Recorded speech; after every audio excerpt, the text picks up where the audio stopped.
Welcome, everybody. I'm Neil Cavuto. The president today pushing for a 2-year freeze on pay for all federal workers except the military. He says it will save $2 billion in the first year, up to $60 billion over 10 years.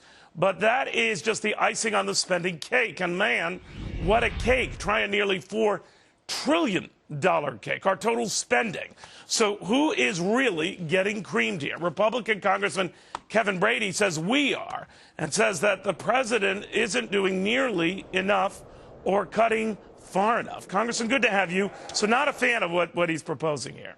Well, not necessarily. I think it's a start, and probably the voters in November can take credit for this. He's scrambling to catch up with them. But put this in perspective. This pay freeze is equal to about 5 hours of federal spending here in America, so it's a tiny part of it. Federal workers, on average, earn about 20% more than those in the private sector. And finally, he didn't say, let's freeze the size of the government or federal workers. Let's just freeze part of the pay, keeping bonuses and step increases. And so government can continue to grow, and that's the Republican point, is that we can't freeze at this bloated level. All right, now Congress is not technically part of this freeze, but I know a lot of you guys have voluntarily decided to withhold your raise. I think that's still the case. Are you on board with that?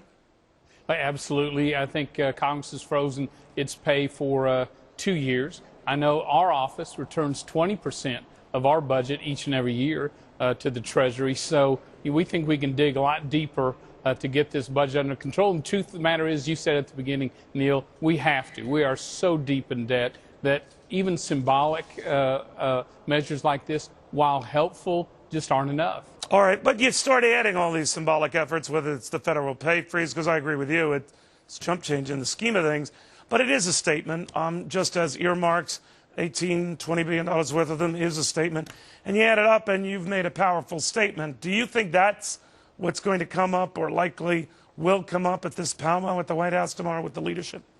You know, I think it will. Obviously, the focus is going to be on not allowing tax increases, that tax bomb to go off January 1st, and starting spending cuts here at the federal level. But I think that will be a key part of the discussion. Republicans, look, the president's serious about reducing this deficit, more importantly, reducing the size of government without tax increases. We're on board. But I think clearly the November election, those voters caused that press conference today. Voters might find this attractive at the surface, those who don't work for the federal government. But, you know, you do have to worry about a backlash, right? I mean, in the Virginia, Maryland, Washington, D.C. area where there are a lot of government workers, they could dramatically start cutting down on their spending. It could be like a double-edged sword, right? You know, I don't think so. I think, frankly, the reason consumers are holding back twofold. They don't know what's going to happen with tax rates come January 1st. And secondly, a number of them are worried about this growing deficit. They know someone eventually is going to have to pay for all this. They fear it'll come crashing down on them. So I think our deficit is actually holding back our economy. Okay. We'll watch it closely, sir. Thank you very much. Good seeing you. Thank you. Well, so many commissions, so little time.